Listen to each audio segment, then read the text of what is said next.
shoot a black woman in Springfield, Illinois, Sonya Massey, 3 times in the face for holding a pot of water on the ground. You know, being black in America, we have to always be prepared for the unexpected. Being black in America, we have to always be prepared for the worst. Being black in America, unfortunately, also comes with the fact that because we are so disorganized as a race, we often have to accept less than what we are entitled to because we choose not to fight together. So much is going on the internet right now about the election. We got about 3.5 months until November the 5th, and so much conversation. A lot of American Africans are saying we should vote for Donald Trump because at least he's speaking to the economic issues of black America, whereas the Democrats have been completely silent.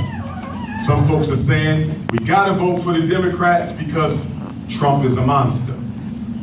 And I kind of disagree with all of the above, because who you vote for is not as important as why you vote and how you vote. What do I mean by that? You're supposed to have a reason for doing anything. You have a reason for going to work. You have a reason for raising your children. You had a reason for coming in here tonight to talk to Dr. Umar. You have a reason for why you pay insurance. You have a reason for why you feed your children healthy food. All human behavior has a reason. The only human behavior I know of that has no reason is black people's voting behavior. At least since Dr. King's assassination. At least since Dr. King's assassination. And let's see how many presidential elections we've had since then. Dr. King died shortly after, 68. So you had 72, you had 76, you had 1980, 84, 88, 92, 96, 2000, 2004, 2008, which was, many of y'all thought, the second coming of Jesus Christ, Barack Obama. He's gone, and as you can see, he brought you nothing at all. And then you had 2012, 2016, 2020, that's 13, and 2024. If my math is correct, forgive me if it isn't. We are 14 presidential elections since the assassination of the good Reverend, Dr. Martin Luther King Jr. 14 elections later, and black people are still voting for the lesser of the two evils. Think about that for a minute. You are a $2 trillion people. You spend $30 billion on weaves and perms every year. $2 billion on Air Jordans every year. $4 billion on liquor and alcohol every year. $800 million on chicken, turkey, beef, and pork every year. Untold billions on electronics and video games. Per capita, you purchase more Mercedes-Benzes and BMWs than every other group in America, although you have less wealth than every other group in America. In 14 presidential elections since Dr. King, you're still voting for the lesser of the two evils. Is that the only way to go about this? Of course it's not. Voting for the lesser of the two evils, if you believe in such a thing, because for me, evil is evil. It don't come in degrees. Freedom is freedom. It don't come in degrees. Equality is equality. It don't come in degrees. Justice is justice. It don't come in degrees. My beautiful African sisters, is there such thing as being half pregnant? No, sir. No, sir. Is there such thing as being half dead? You're either alive or you're deceased. Certain things don't come in degrees, and freedom is one of them. Evil is one of them. Righteousness is one of them. The reason we're stuck voting for the lesser of the two evils, Columbia, South Carolina, is black people haven't made up our minds. We have not made up our minds to use our money and our political power as a weapon for our liberation. And let me be clear, most of you in here, most of us in America, 50 million American Africans are politically apathetic. You don't study politics. You don't get involved in politics. You have no interest in politics. I don't just mean the electoral politics. That's popular politics. I'm talking about everyday politics, the politics of liberation. The ways and means of achieving liberation, that's a political discourse. And do you know why we're so apathetic about who wins? We're so apathetic about who takes advantage of the black vote. We're so apathetic about who becomes the governor of South Carolina, the mayor of Columbia, the mayor of Charleston, the mayor of Goose Creek, Greenville, the mayor of Beaufort. You know why we're so apathetic? It's because slavery convinced you that you will never have control over your human destiny. Slavery made us comfortable having no say-so. 246 years on a plantation of being a thing instead of a person. Once that slavery was over, we continued to behave, think, act, and feel like we were irrelevant. And that plantation irrelevancy, that 2.5 centuries of plantation irrelevancy has seeped into the African psyche. And although we've been off the plantation for 156 years, our political behavior is still that of an irrelevant people. Our economic behavior is still that of an irrelevant people. Our social behavior is still that of an irrelevant people. I mean, let's look at the school system, right? I'm a certified school psychologist. My job is to do what? Evaluate the children for special education. It's my job to decide who's learning disabled, who's autistic, who's emotionally disturbed, who needs special ed for the ADHD, who needs special ed for the conduct disorder, who needs the special ed for the ODD, who needs special ed for the intermittent explosive disorder. And you know what I find in special ed? Black parents, even with your children, even with your babies, you are apathetic, and you often resign yourself to let white people dictate what is in the best interest of your black children. That's why the special ed is out of control. That's why the ADHD rates are out of control. That's why we got all these black boys throughout the state of South Carolina on Ritalin and Adderall and Concerta and Cyclone and Meditate, taking these dangerous drugs. Same drugs that send men to jail on the street. They change the label and give it to your sons in school so they can sit still long enough to be miseducated by racist white females. And you all are just as passive with your children as you are about the politics. So don't say, Dr. Umar, we're not interested because we don't pick the president anyway. You're absolutely right. You don't pick the president. But you could use your numerical strength, your political power, and your economic power to transform the way business is done in America. And the longer you wait to get serious about your liberation, the harder it will be for you to stand when you decide to get up out that chair. Because I don't know if you've been paying attention. Ever since the election of Barack Hussein Obama, black people, every single election since, have been getting pushed further and further down the social ladder in this country. Before Barack Obama, you was the priority minority. They didn't like you, didn't care about you, but every president had to take a position on black folks. Good or bad. Now they don't even have to mention your name. In fact, they've come up with a whole list of words to use to make sure they don't even discuss you. They use words like minority. How do we make black people think we're including them when we're completely looking past them? They use words like minority. They use words like disadvantaged Americans. They use words like people of color. And you say, oh, they talking about me. I'm first. No, they're not talking about you. If they were talking about you, they would have said black like they used to. They don't use the words black and African American no more. They say minorities and people of color. That way they can talk to Asians and Arabs, East Indians and Latinos, not even include you and you think you're a part of the game. Because one of your plantation carryovers is that illusion of inclusion. Black people think they're being thought about when you're not even being mentioned. And my black sisters, I know y'all crazy for Kamala Harris. Y'all can't wait.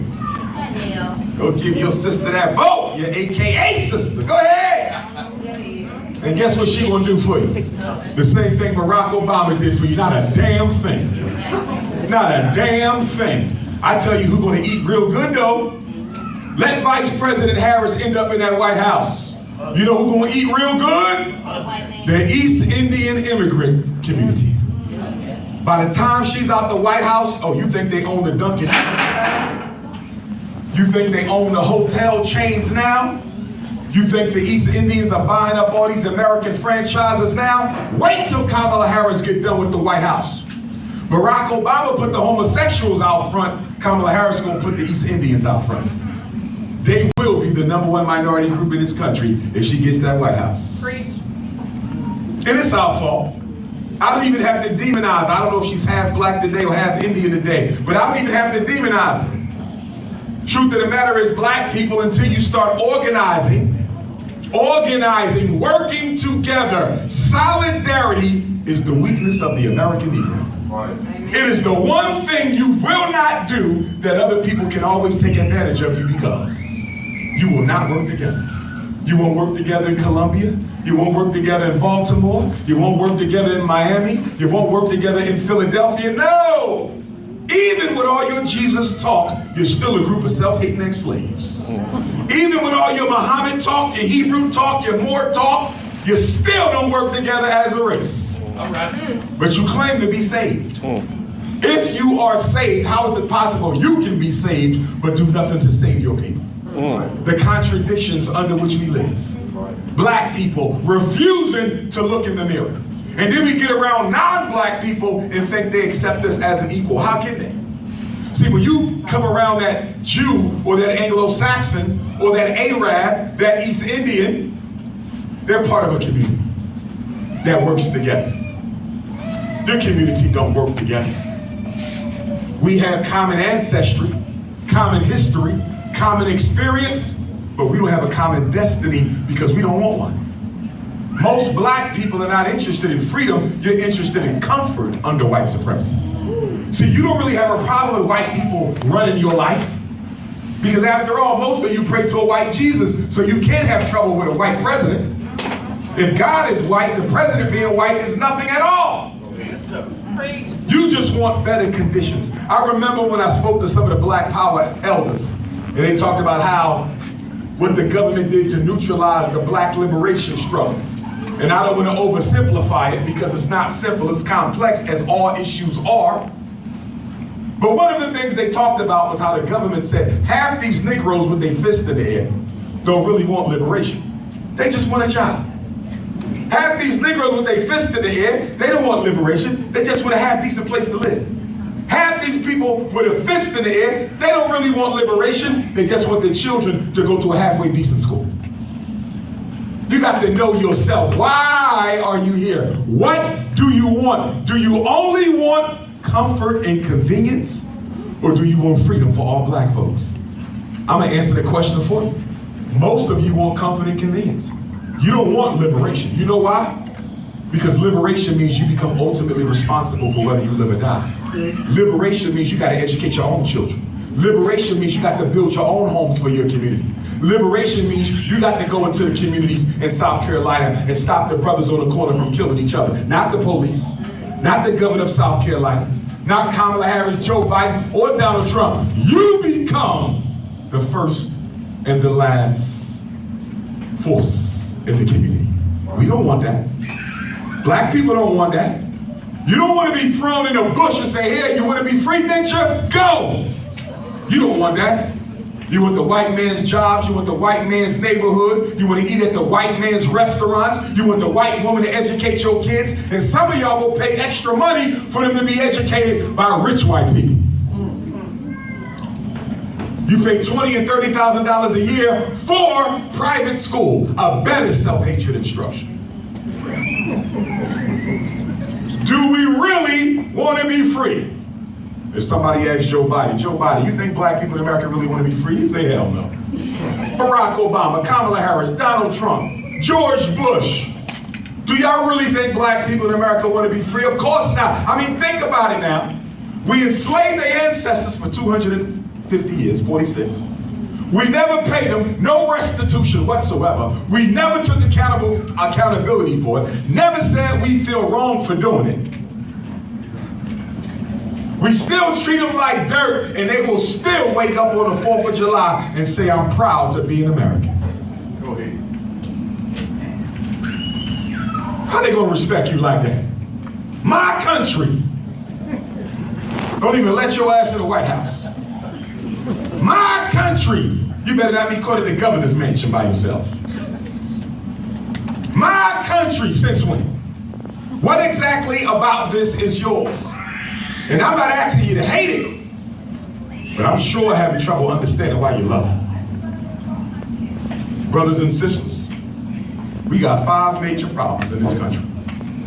Kamala Harris and Joe Biden, neither of them have spoken to either one of them, and I'm willing to bet they will not. They don't have to, because you're not going to organize yourselves to make them do it. Let me say this and be clear. The black vote will only matter if we organize it. We have to vote as a people. We cannot vote as individuals. If you know anything about the science of a democracy, the majority rule. Minorities are victims of the majority in a democracy. And the only way a minority can have their voice heard is to do what? Tie their votes together and vote as a unit so you have a bigger voice. But guess what? Nobody in South Carolina wants you to organize your vote in Columbia. They want you to continue voting as individuals. You know why? As long as you vote as an individual, they never have to take you seriously.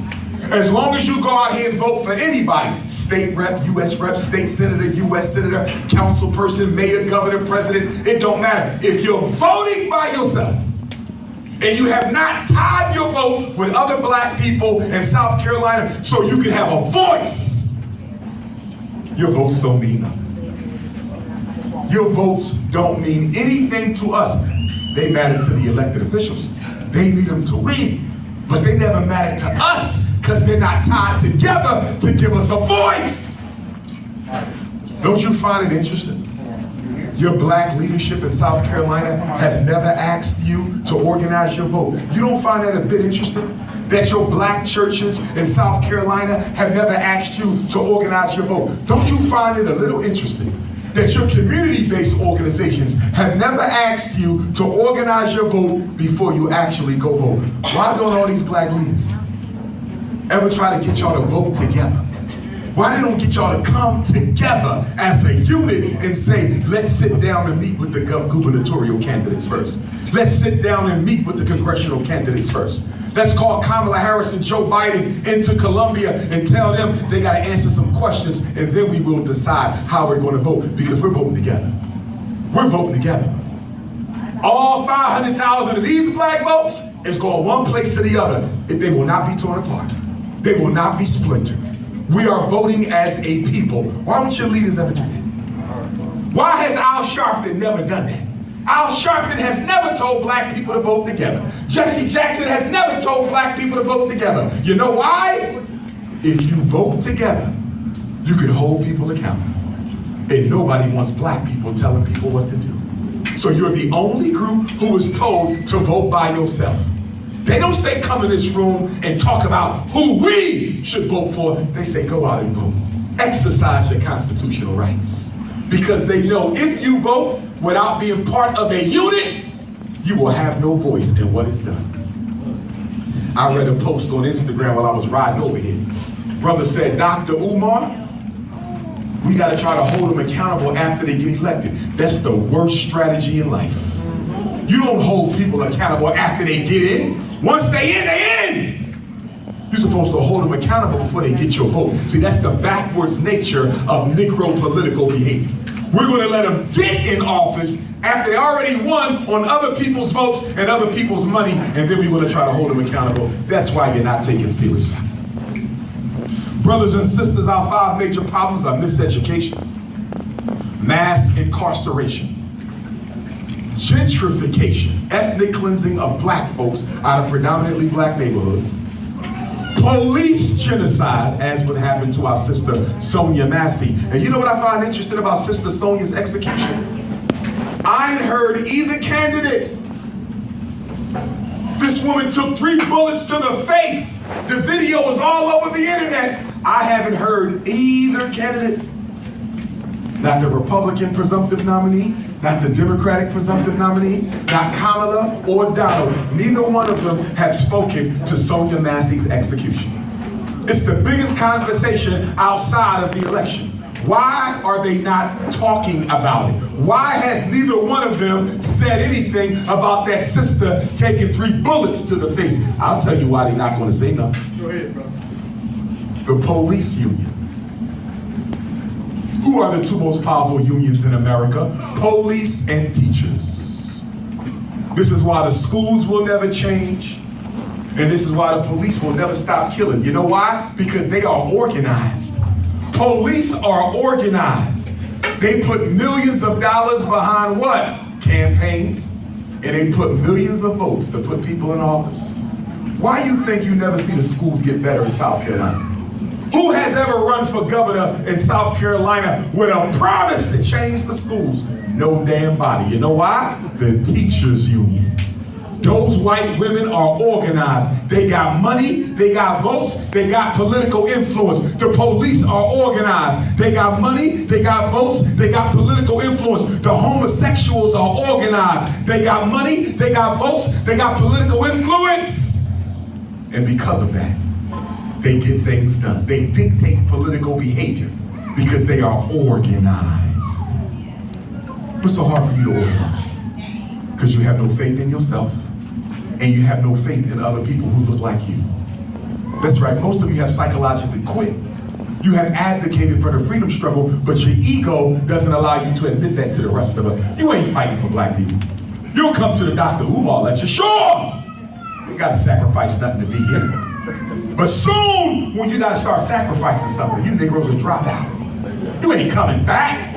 No! You're psychologically defeated. Let us stop playing games. I don't care how many trips you take to Africa. I don't care how many times you lock your hair. I don't care how many African weddings you didn't have.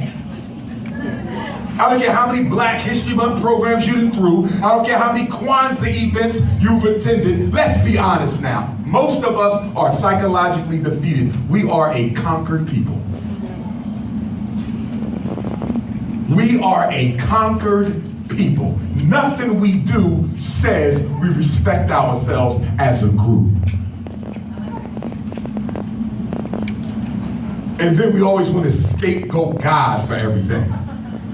Well, let's leave it up to the Lord. You're the only person blaming God for problems you create. The science of prayer, and I don't care what religion you're in, I'm a Pan-Africanist, so I believe in freedom of religion, as long as your God don't look like your oppressor. And as long as your religion doesn't stop you from organizing with black people who don't believe in it. Because the minute you tell me I can't struggle with other black people unless they are born again Christian or Muslim or a Hebrew or this or that, if you say you can't work with your brothers and sisters because they don't worship the way you do, you just become a religious narcissist, and your religion is the enemy of black folks. We don't suffer for what we believe. Why the hell we keep organizing around it? Nothing wrong with going to church, going to the mosque to pray, but when we talk about political organization, I don't know why we got to keep organizing around religions. Nobody suffers for what they believe in. You suffer because you're African, and you was African before Jesus. You was African before Moses. You was African before Muhammad. And you was African before Abraham. We walked the earth before any of those religions ever created.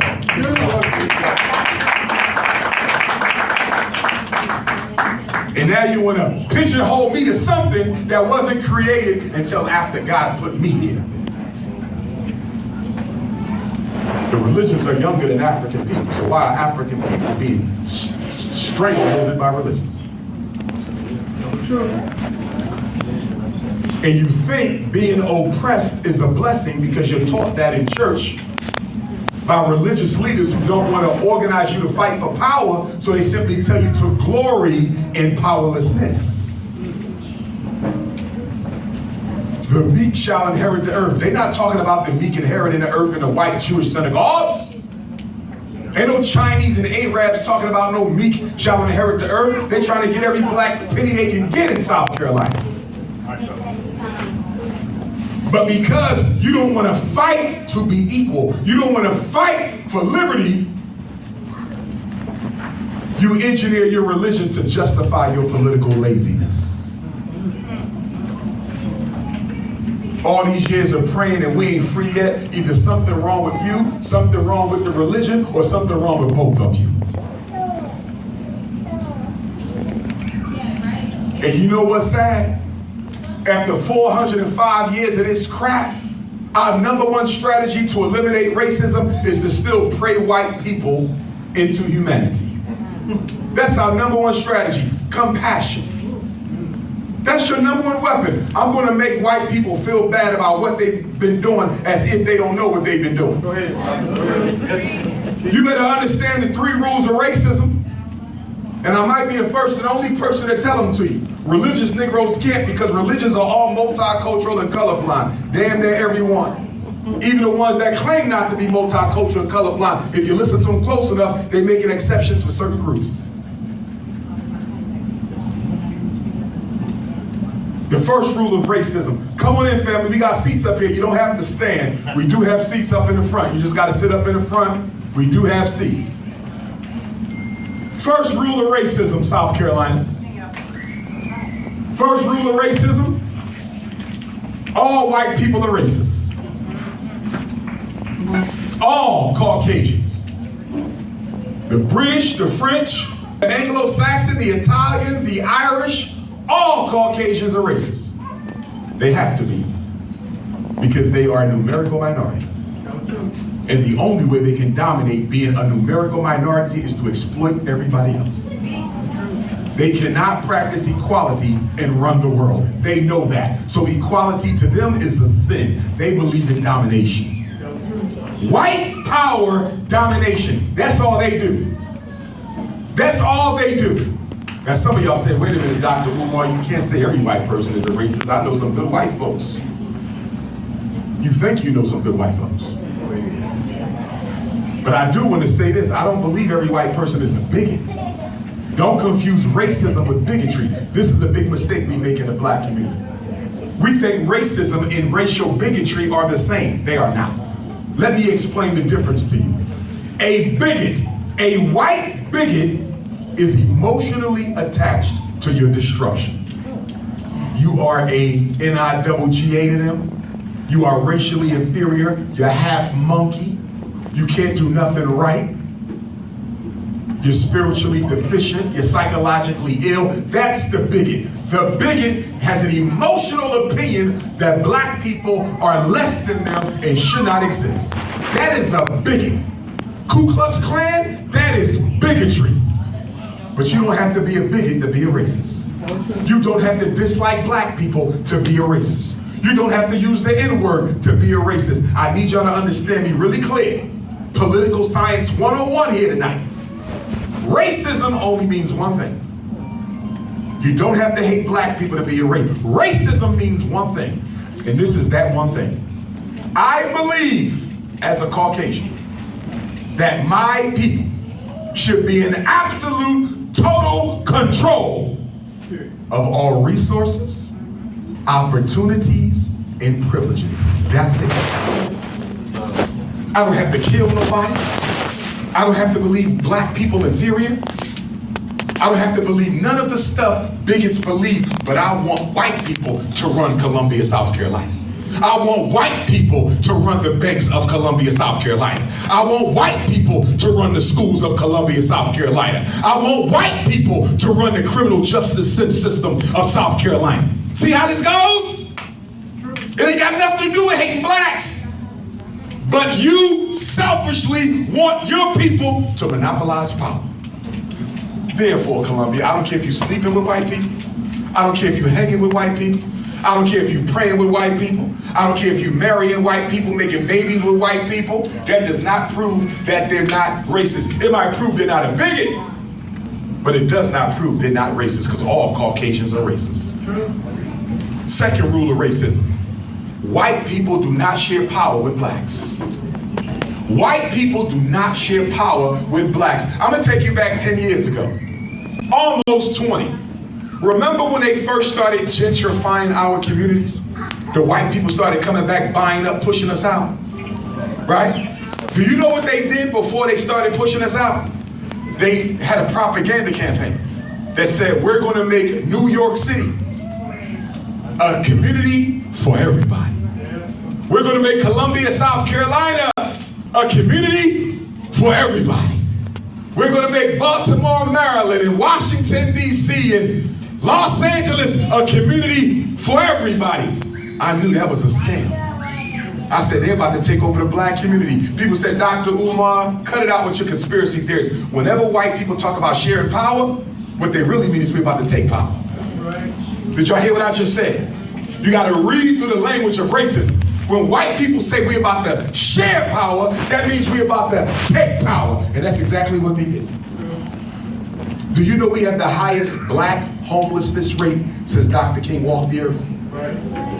And do you know why we have the highest black homelessness rate since Dr. King walked the earth? Because of gentrification. 3 strategies: open up charter schools, which give white people legitimate reason to be moving into a black community to educate y'all kids, and y'all love white people teaching y'all kids because y'all want to be accepted by white folks. So you're not going to question them moving in your house, moving in your neighborhood. So charter schools play a big role in gentrification. If you look at the most gentrified black communities in America, they have the largest number of charter schools. I live in the #1 most gentrified city, Philadelphia, #1 in the country. We overtook San Francisco and Seattle a couple years ago. Philadelphia has the most charter schools. That got charter schools in Columbia? Yes, sir. That means you got gentrification in Columbia. Let me show you how this works. This is a section of Columbia over here. White people want to take it back, but it's entrenched with black people. How are we going to get rid of them blacks over there? It's a heavy black community, but we need them out. You know what we're going to do?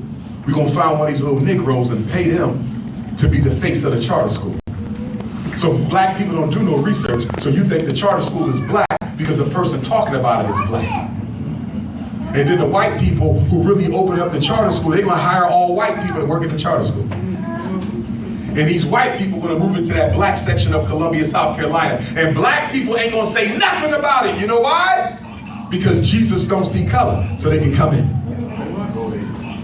See how your religion is used against you as a weakness? Okay? You say Jesus don't see color, but when you read the Bible, Jesus made it very clear that he was sent only to the house of Israel. He wasn't sent to do work for nobody else. Y'all made him a universal phenomenon. Jesus said, my work is with my people and only my people. Y'all turned him into colorblind, but when you read the Bible, Jesus was not colorblind.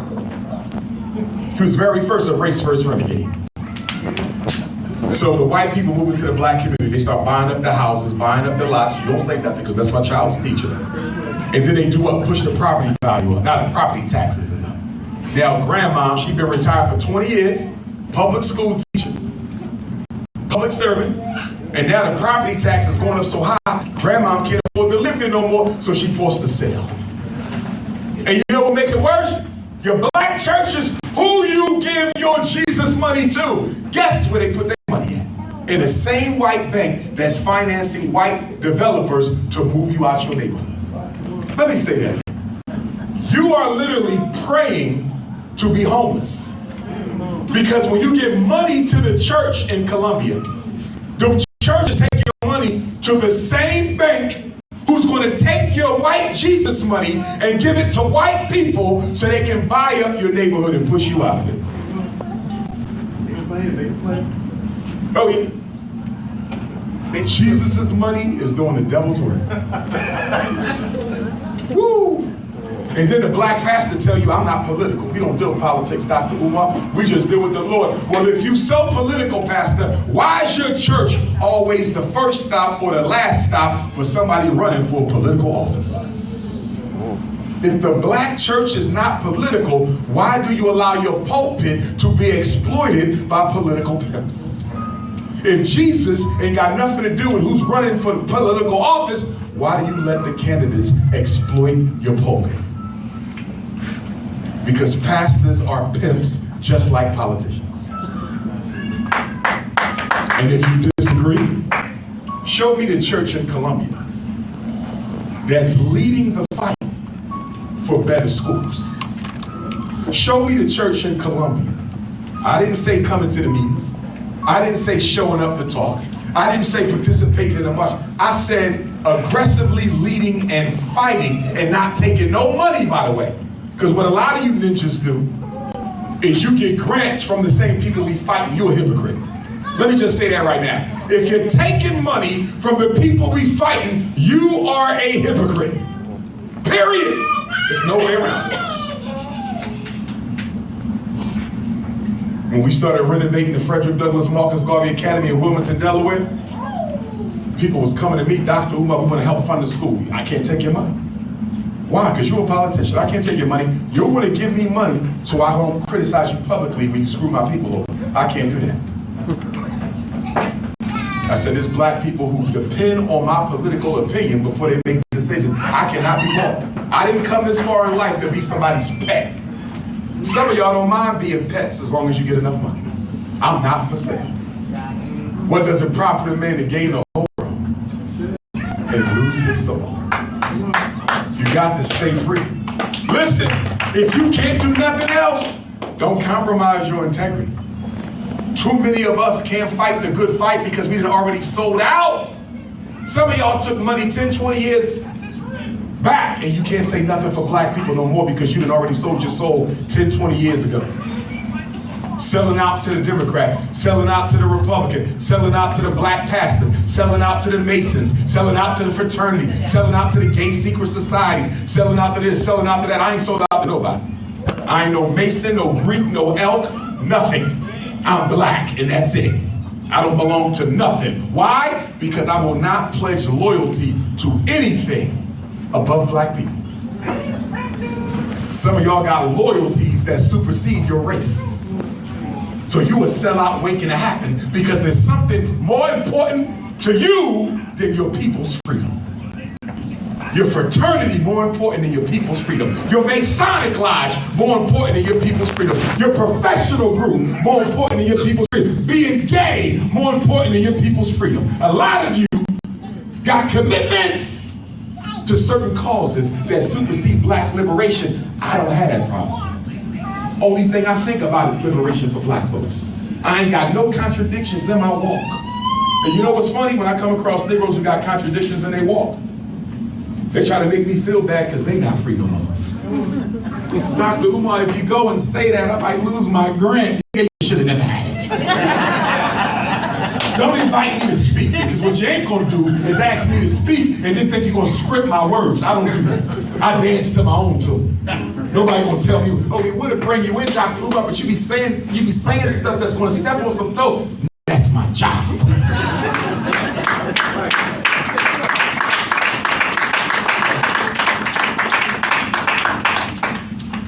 And y'all gotta be careful what y'all listen to on the radio when it comes to the political struggle, the presidential race and all the political struggles, because you know the first thing that Republicans and Democrats do is they pay off black media. Did y'all hear what I just said? I don't know how many black talk stations y'all got in South Carolina. I don't know how many hip hop and R&B stations y'all got in South Carolina. I don't know how many gospel stations y'all got in South Carolina. I don't know how many social media influencers y'all have in South Carolina. But I'm gonna tell you right now, Kamala Harris just raised what, $84 million overnight?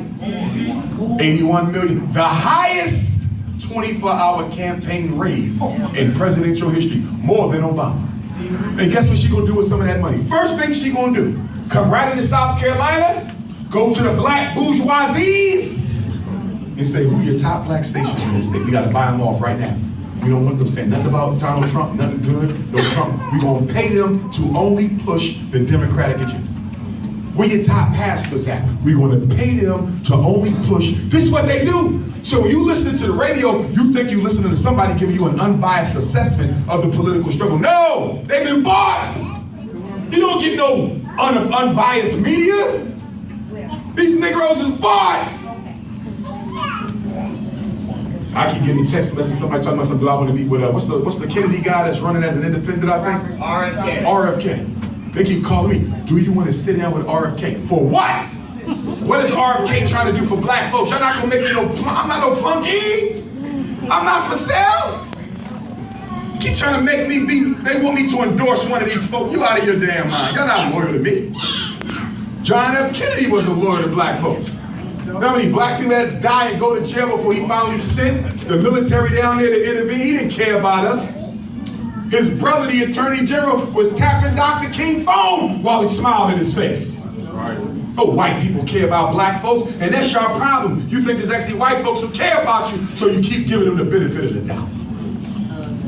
How silly you are. And then you want to keep on blaming God. Well, you know, God will change. No, God, did God spend $30 million on weave or did you? Did God spend $2 million on Air Jordans or did you?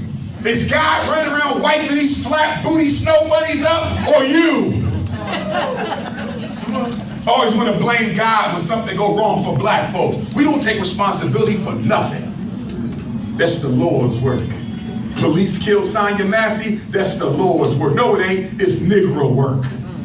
Stop blaming God. God that already gave you everything you need to fix your problems, but you don't care enough to do it. Right. Keep on using religion as a crutch for why you don't do better for yourselves. I'm tired of it.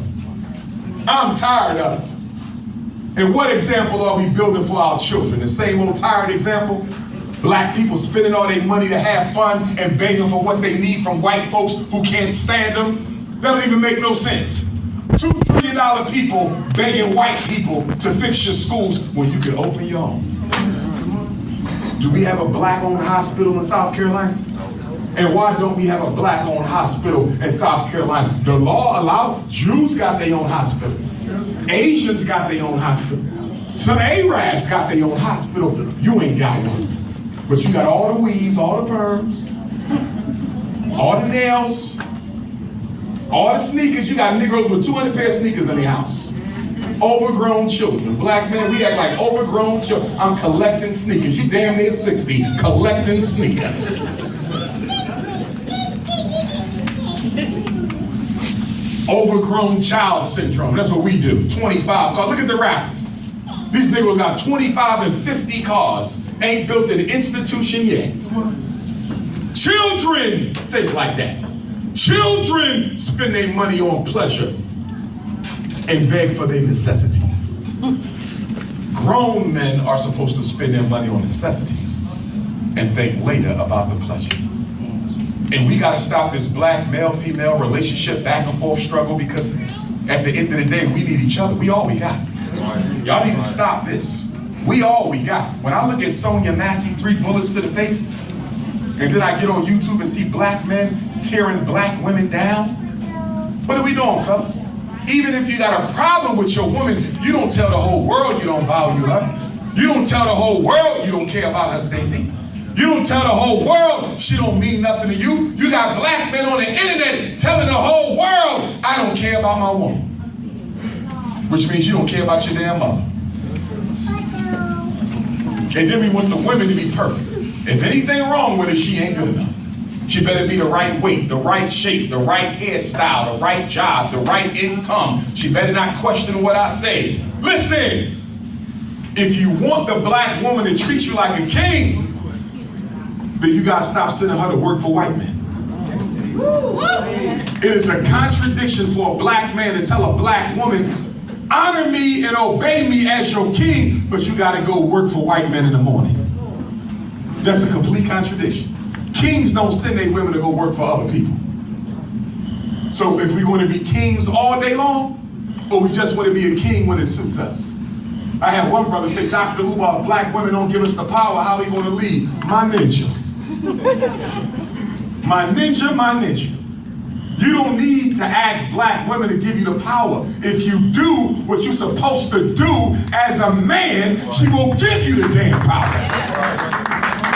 One thing, if black men did it, black women will be so happy with us. And you know what that is, fellas? Just one thing. Don't get me wrong, there's a lot we need to be doing. But there's just one thing, if we did it, black women would love us to death. She would take a deep breath and say, thank you, my brother. You know what that is? Take control for the destiny of black boys in our communities. If we just did that. If we just did that. Stop the killing on our own. Make sure they go to school on our own. If they don't have a father or father figure in their life, give them one. Be accountable for them. Make their ass go in a house at curfew, a curfew that we set. If black men would just take responsibility for the raising of the boys, black women would be so happy. We don't even want to do that. I hear Negroes say, I'm not his father, so he's not my responsibility. Good God Almighty. Good God. And you know what's so sad about that? Coming from an African cultural perspective, coming from an African cultural perspective. 3 minutes. I need 10 minutes, Queen Mother. 10 minutes. Thank you. Give Queen Mother a hand. She made this happen, Mama G.